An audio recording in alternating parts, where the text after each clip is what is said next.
Growing up, my father was larger than life.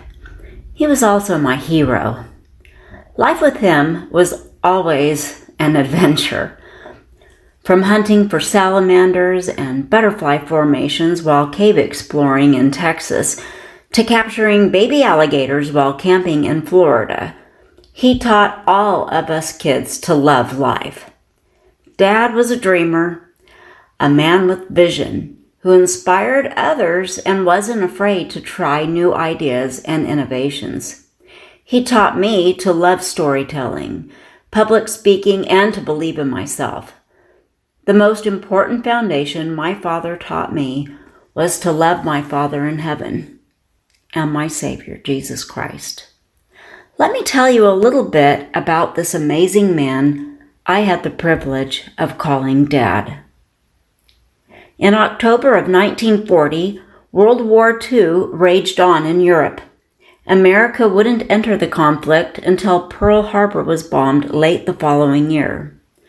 So was the world's backdrop for a 4-pound early arrival to the small farming town of Honeyville, nestled in the foothills of the Wasatch Mountains in northern Utah. On that frigid Sunday morning of October 27th, 1940, Edwin Luaine Hunsaker was born to Ruth and Perry Hunsaker. Luaine's childhood home was one field away from his grandpa Alvin's dairy farm. His father worked for wages in Ogden, so from an early age, Luaine was no stranger to hard work, often waking up before the sun to help his grandfather care for the many animals before school. They also grew crops, including hay for the draft horses and cows that were a must for a dairy farm in the pre-modern mechanized agricultural era. Luaine's mother, Ruth K. Hunsaker, was a gifted artist.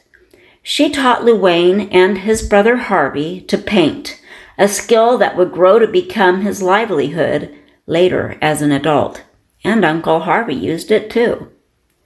His father was opposed to this training and complained that Grandma Ruth was wasting perfectly good paper. Luaine was an inquisitive, active child who found time during his busy schedule to get into plenty of mischief. Being a prankster was something that sometimes got him a switching, or worse, from his father.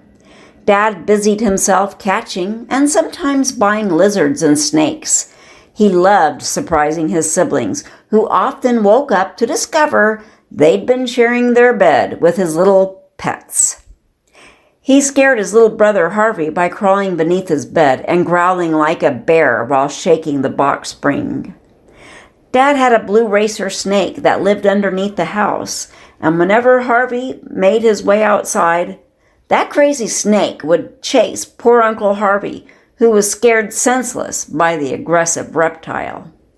Some of Dad's more famous, or infamous, depending on your perspective, exploits include taking Paul Oram and a few other friends up into the Honeyville Mountain to cut down a grand Christmas tree for their elementary school teacher. Only they set off in the late afternoon, and Dad forgot to tell his parents. Poor Grandma Ruth drove up and down the streets of Honeyville for hours, searching for Dad's whereabouts before learning of his plans. Also, they hiked much higher than they originally planned, going deep into the timberline to find just the right tree. They didn't run into much trouble until they began bringing their prize down the mountain through the snow and darkening night. It was then that fog settled in and the temperature dipped well below freezing. The town was to send out a search party when Dad and his friends finally made it through the fog-cloaked ravines. He was safe until he got home. Writing the words slow-mo on the school bus in the night and reapplying his paint job whenever the school board painted over his artwork. catching a sparrow just before sacrament meeting as a deacon and sitting in the back of the chapel with the little bird cupped in his hands. When the bishop was speaking, one of Dad's friends wanted to see if he'd really caught the little bird, so they ducked under the pew and Dad barely opened his hands. That little bird saw light and exploded from his fingers, flying low under all the pews to the gasps of all the ladies as he fluttered past their legs. Then, once the sparrow cleared the bank of benches, it whizzed right past the bishop's head and then came to rest in the rafters. The bishop didn't miss a beat with his announcements. Teaching the dumb Bowen boy the properties of electricity, using an electric fence as a teaching aid. I will just say it didn't go well for the unsuspecting boy, and hopefully he still could father children when he became an adult. Tying girls to tombstones at the graveyard on Halloween evening. Shooting off fireworks and rockets with his friend Rex Osman in the parking lot of the police station. While attending Box Elder High School, Luaine lived with the Gardner family, where he continued working hard on their dairy farm. He saved his wages and then rode his bike all the way to the airfield in Brigham City, Utah, where he bought flying lessons. Dad knew how to fly a plane before he had a license to drive a car. During his high school years, he earned the nickname Elvis by dressing up, singing Elvis style, and growing long sideburns. He had the girls swooning. The boys weren't that impressed. Once he went steady with 2 different girls while engaged to another one. That ended for him when all 3 went to the hairdresser at the same time. After secondary school, he attended Weber State College, where he studied tool and die design. Deciding he wanted to work for the government, Dad applied to the Air Force Academy. Only 2 applicants from each state were admitted, and a state senator's recommendation was required as well. One day, the dean of students pulled Luaine out of class to deliver the spectacular news that because of his top grades, he was accepted into the Air Force Academy. The entire town of Honeyville rallied behind his selection, even proclaiming it in the local paper. Then a cadet, on leave from the academy, visited with Luaine and explained about the serious hazing incidents that occurred at the academy. Armed with this new information, Dad passed on the Air Force Academy, a decision that really set his father off. The early marriage years. In 1959, 18-year-old Luaine accepted a job with the Bureau of Land Management in Phoenix, Arizona, as a cartographic draftsman. This move landed him a rented room from a family in the Phoenix 10th Ward, where 16-year-old Betty Lou Hickson, my mother, attended church with her family. In short order, Dad was wooing the young women in the Phoenix area, and it wasn't long before he set out to charm Betty Lou, too. Only fate turned the tables on dear old Dad, who soon discovered that he was smitten by the raven-haired, blue-eyed beauty, and much to the disappointment of his many female conquests, they were married April 9th, 1960, a week before Betty Lou turned 17. I was born a year later, 4 days after my mother turned 18. Dad was 20. Our little family moved to Brigham City, Utah, where Dad took a job with Thiokol Chemical. It was during this time that both Misty and Tane were born. Dad's mother, Ruth, died, as well as his father-in-law and a brother-in-law. 4 years later, our family returned to the Phoenix area when Dad took a job at Volt Technology and then worked at Motorola. With our return to Phoenix, Dad was called to teach seminary at the Indian School. This immersion into the Native American culture blessed our entire family and introduced us to many incredible teenagers. Of course, the one we loved the most came into our home with the Indian Placement Program. Our sister, Lily Salt, now Stanley. Some of Dad's students enjoyed drumming on books and tables. Dad rented them a drum set and some electric guitars and amps. Then his amazing students came to our house. Among them, they had an entire band that performed, probably for the first time altogether, some great 60s songs. Somewhere during their venue, the music morphed into the rich, traditional tones of their Native American roots. The dancing followed the lead of the music. I will never forget that night. Florida years. When I was 8 years old, Dad took a job at Radiation, located in Palm Bay, Florida, a town on the East Coast.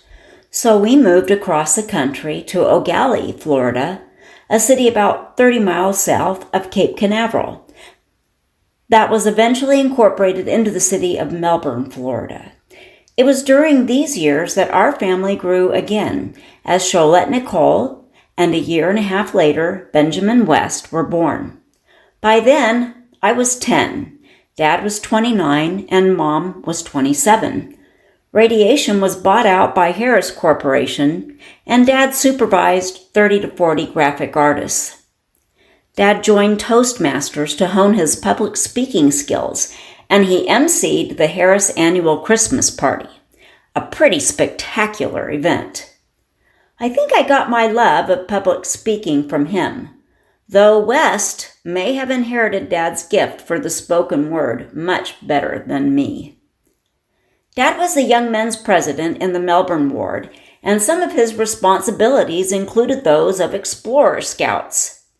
But Dad wasn't interested in doing regular Scout stuff.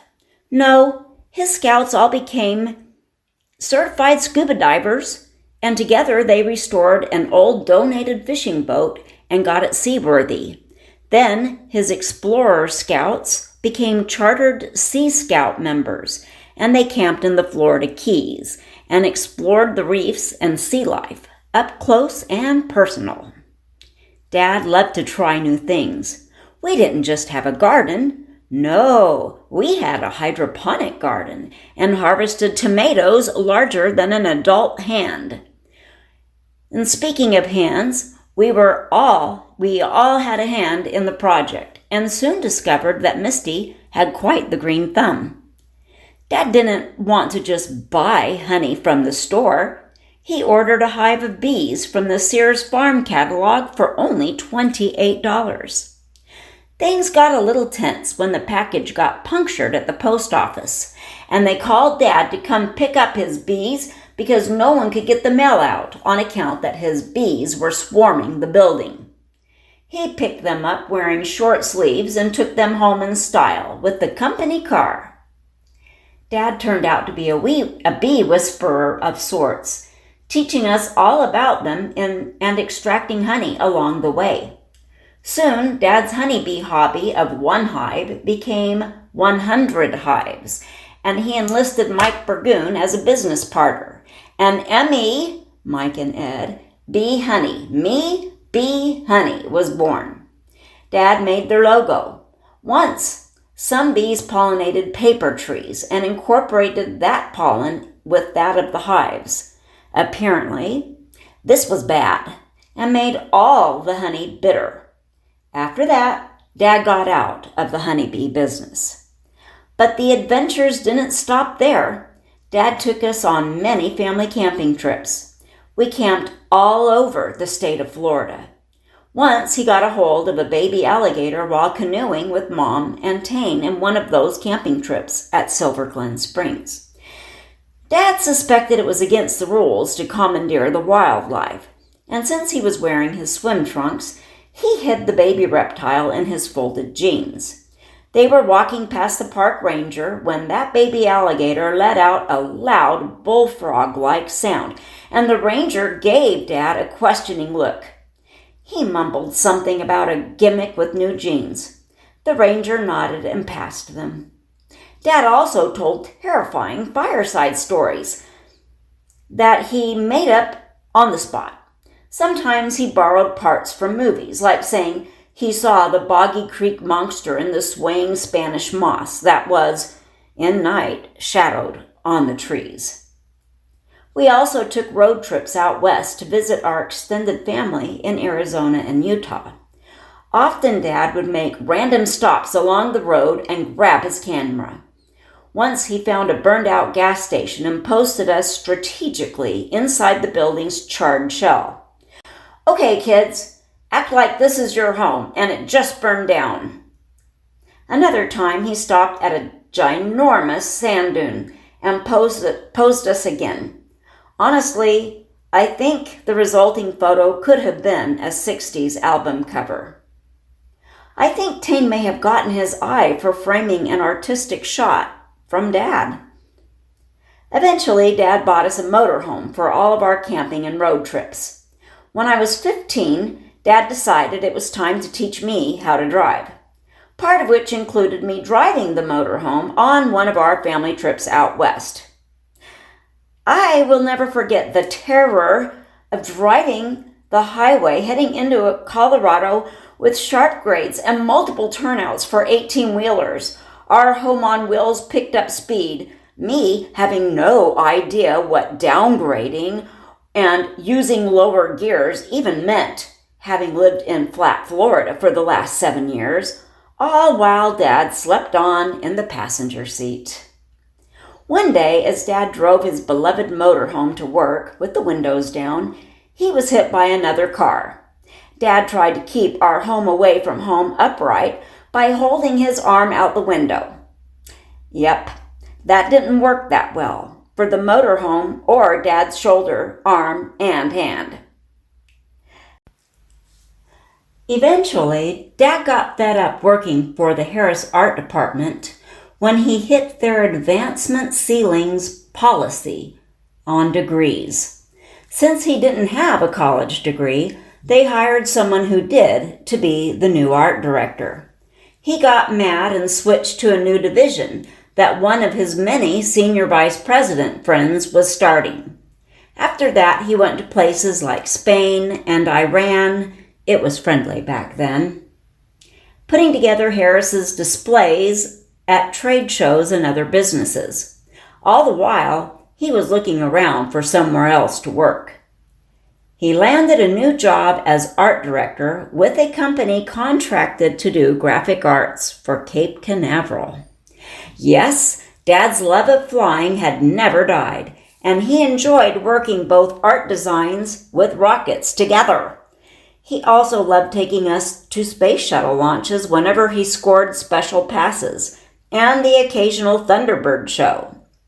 Both Misty and Cholette are interested in developing skills in mechanical design, another way Dad's talents and interests have filtered down to his children. When I was in high school, Mom and Dad sat us 5 kids down and told us they were beginning a new business venture, an ad agency.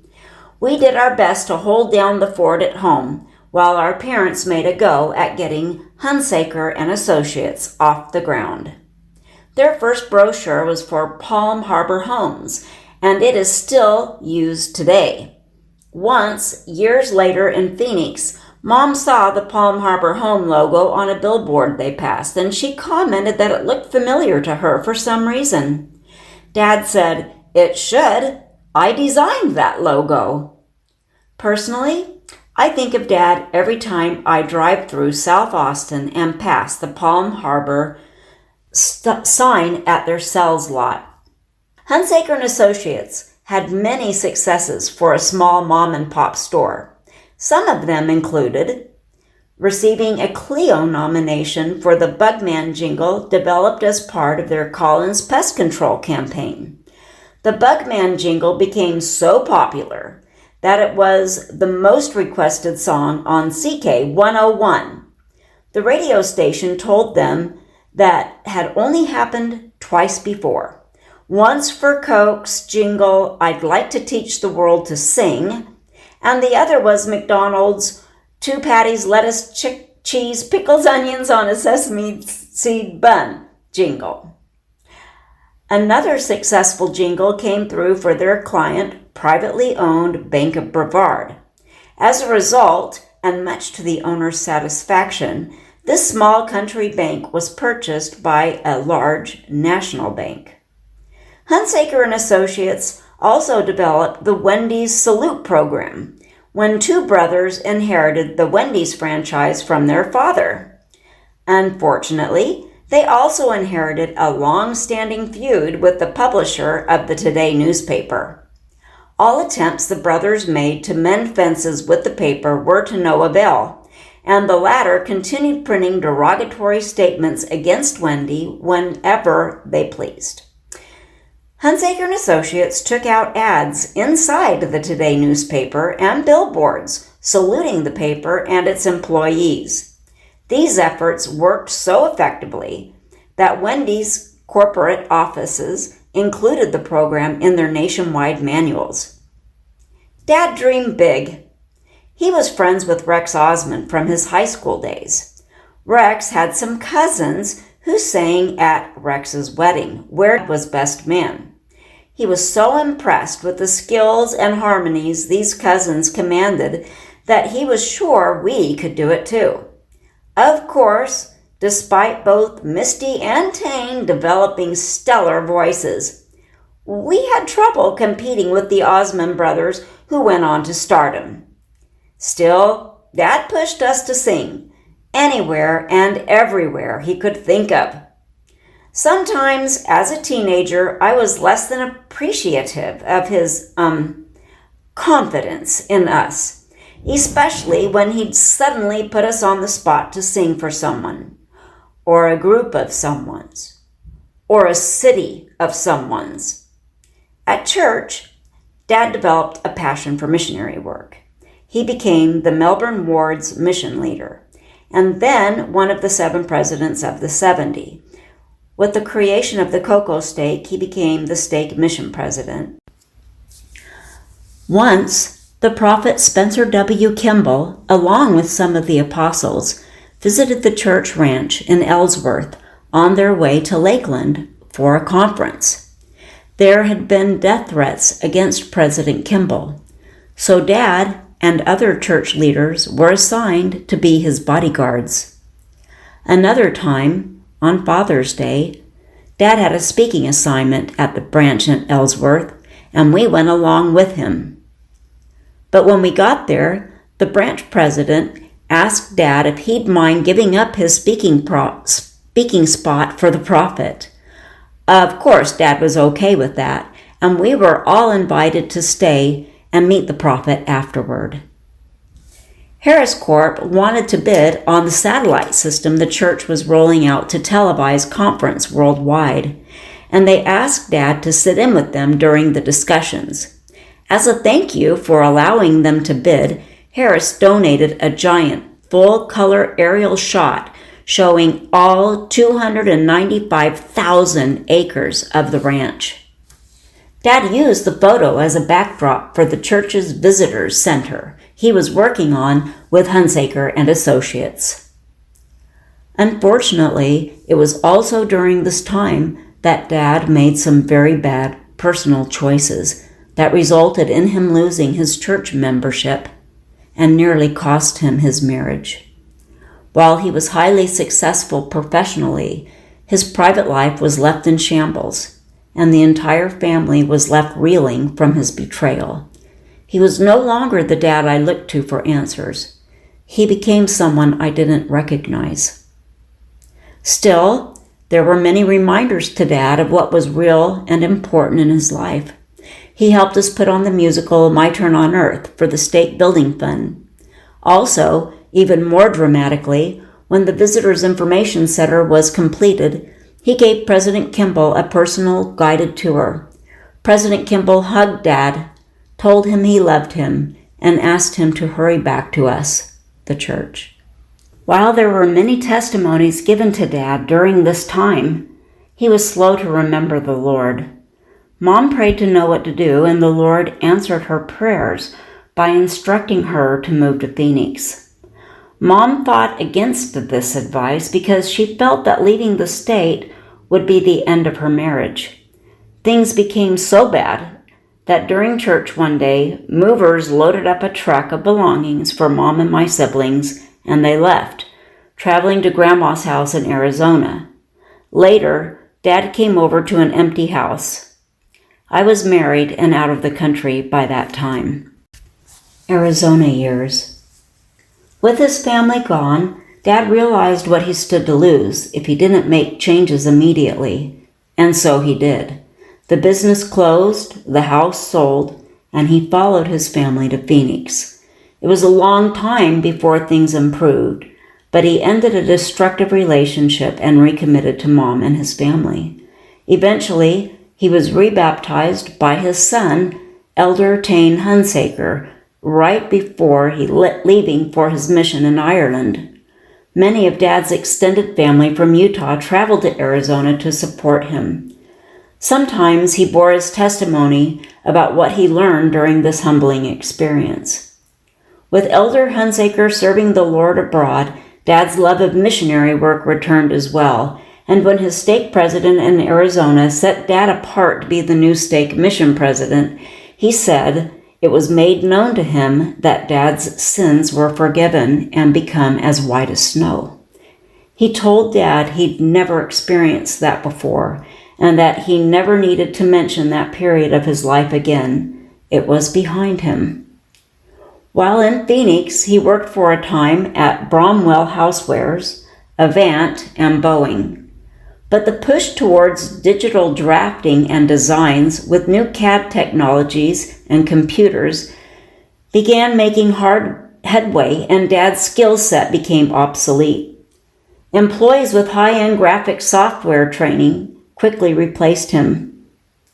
Dad enjoyed being a grandpa. I remember stepping off a plane and putting Michael into his arms for the first time, and the tears of joy that filled his eyes. He had many adventures as more and more grandkids arrived. Dad also fell prey to diabetes. They put him on a new medication that caused him to have several minor strokes. Suddenly, he didn't always have enough hand control to create artwork, and sometimes he struggled to walk. Finally, his meds got straightened out, but Dad believed that if he took his insulin, he could eat whatever he liked. Of course, that wasn't the case, and slowly he destroyed his pancreas. I remember he often groused, "If it tastes good, spit it out." A personal story here. Dad went to a seniors program called Mary's Place. He had a fun time there and made lots of friends. Apparently, he also loved to brag about his children. Every time I visited Phoenix, he'd ask me to sing for his friends. With echoes of years past, I always declined, hoping to spare his friends. Once, when I visited, helping Mom recover from knee surgery, Mom and I dropped Dad off at Mary's Place after taking him to an early doctor's visit. I was focused on getting home, taking care of Mom, showering, and getting some cold medication. My allergies had turned my voice completely hoarse, and I could hardly speak. Dad asked me to please sing for his friends. "No, Dad, I can't even talk," I told him emphatically. The Holy Ghost immediately chastened me, saying clearly in my mind, "How many times do you think you have left to sing for your Father?" I swallowed hard and followed Dad into Mary's Place. I butchered a song from The Sound of Music. No, I wasn't granted a sudden 3-minute reprieve from my throat ailments. But I learned an important lesson about not granting my father's simple requests in a timely manner. Later, without a hoarse voice and armed with Misty singing at my side, I sang for Dad. But it was too late. He didn't resurface. This was because dementia set in, and Dad's frequent falls and ambulance visits forced him to relocate to a nursing home. Mom spent more time there than she did at home, trying to keep Dad engaged and mentally alert. He rarely recognized me when I visited, but if I brought one of his great-grandchildren along, he became totally involved. He loved them so much, and his grandchildren too. Unfortunately, Mom's tender ministrations to Dad abruptly cut off when COVID-19 forced Dad's nursing home into lockdown. Though she Zoomed with him whenever the staff could accommodate her, and she'd wave from the window, Dad continued to deteriorate. After 5 months of no outside contact, a patient in another ward of the home contracted COVID after a routine doctor's appointment. The virus quickly spread and Dad developed symptoms quickly. Within a day of testing positive, Dad was dying in the emergency room. We gathered with him via a conference call set up by West and the hospital staff. While we talked and sang, Dad seemed to rally temporarily.